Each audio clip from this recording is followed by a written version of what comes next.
Well, we know parenting can be tough, and it's really tough when your child has a problem focusing. ADHD, as we know, is one of the most common learning disabilities in the U.S.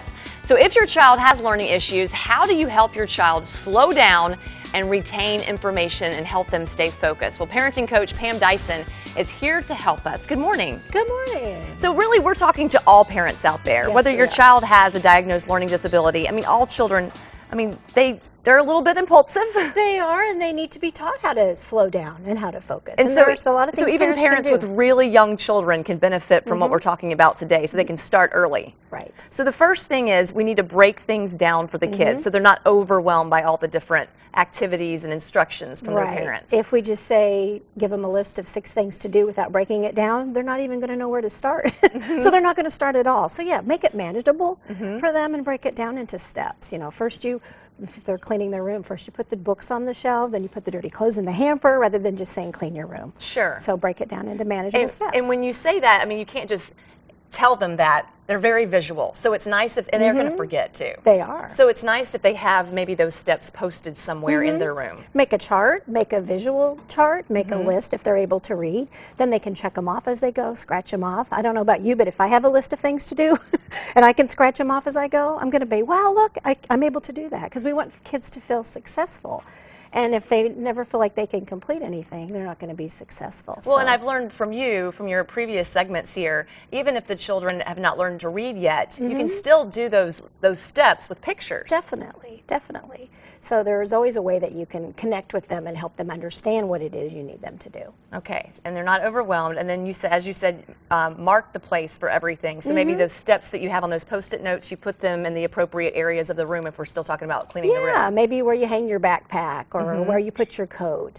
Parents I've worked with who've had children with ADHD problems, their work study space at home, they even mark where pencils go and where the ruler goes and things like that, so that everything has a place. And if we're talking about kids who have ADHD or learning disabilities, is it because they almost have to kind of slow their mind down so they can just stay focused on the task at hand? And a lot of times they're easily distracted. So make sure if a child is sitting down to do homework that there's not other things around them that are distracting them. And next you say that you should establish some kind of reward system or a point system. I think that's really helpful, especially for younger children. So as they clean their room, you know, maybe they get a sticker on a sticker chart. Maybe they earn a coin for a jar. And so as the coin level increases, they can see, wow, look, I'm being rewarded for the things that I do. And henceforth, if they're forgetting to do some things, you could take a couple of coins out of that jar as a consequence as well, so you can use it. And it's almost like a game at that point. It is.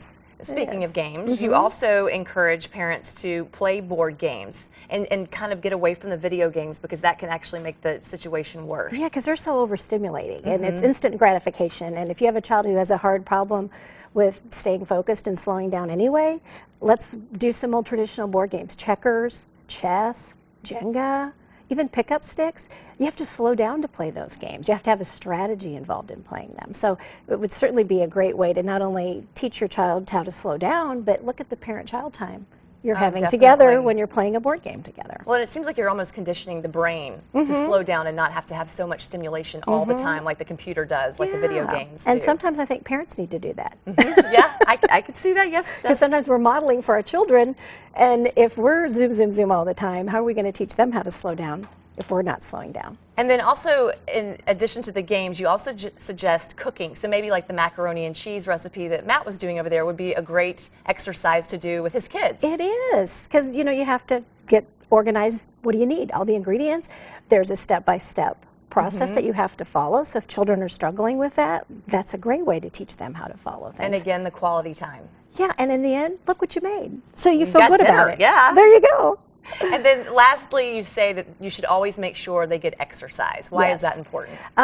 Kids need to be physical. They need to move. If you have a child anyway who's fidgety and has a hard time staying focused, sometimes they just need to get outside and run around or jump up and down. You need to wear them out. I've even suggested to families, instead of having their child sit on a chair at the kitchen table to do their homework, get them one of those big exercise balls.